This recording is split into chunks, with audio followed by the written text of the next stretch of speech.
নমস্কাৰ বন্ধু বান্ধৱীসকল, আজি মই পাকঘৰৰ পৰাই আপোনালোকলৈ এটি ভিডিঅ' আগবঢ়াইছোঁ। আপোনালোকে খোৱা বোৱা কৰিলেনে বাৰু?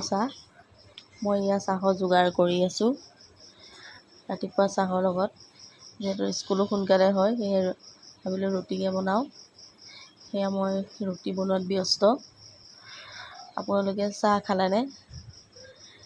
মই ৰুটিকেইটা সানি লৈছোঁ। সানি লৈ পেলাই ভাবিলোঁ তাৰ মাজৰ পৰাই আপোনালোকলৈ এটি ভিডিঅ' আগবঢ়াই দিওঁ। ৰুটিকেইটা বেলি পেলাই লৰালৰি গৈছোঁ। স্কুল 7:30 পৰা হয়েই, সেয়েহে ৰুটিকে বনালোঁ। আপোনালোকে বাৰু কি কৰি আছে? মোৰ বাৰু ভিডিঅ'বিলাক আপোনালোকে চাই কেনেকুৱা পায় মোক অকণমান জনাবচোন। মই এনেদৰে বহুত ধুনীয়া ধুনীয়া ভিডিঅ' বনাব নাজানো বাৰু, তথাপিতো যিমানটো পাৰোঁ আপোনালোকলৈ আগবঢ়াইছোঁ। আৰু মই ৰুটি বেলি লৈছোঁ, লৰালৰি কৰিছোঁ,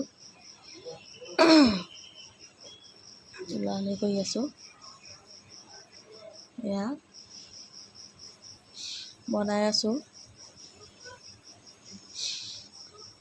আপোনালোকে চাহ খালেনে বাৰু? এয়া মোৰ ৰুটি হৈ আছে।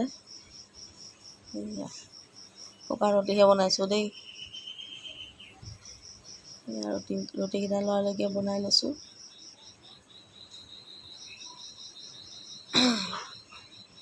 ৰাতিপুৱা সময়কণত মানুহৰ বহুত লৰালৰি হয়, সেয়েহে ভিডিঅ' বনাবলৈ বহুত দিগদাৰ হয়, তথাপিতো বনাইছোঁ। আৰু এয়া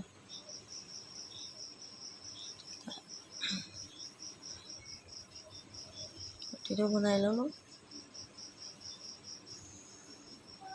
এয়া চাহটো বহাই দিলোঁ, লৰালৰি হৈছে। চাহটো বহাই দিলোঁ। আমি চাহটো বনাই খাই লওঁ, আপোনালোকেও খাই ল'ব।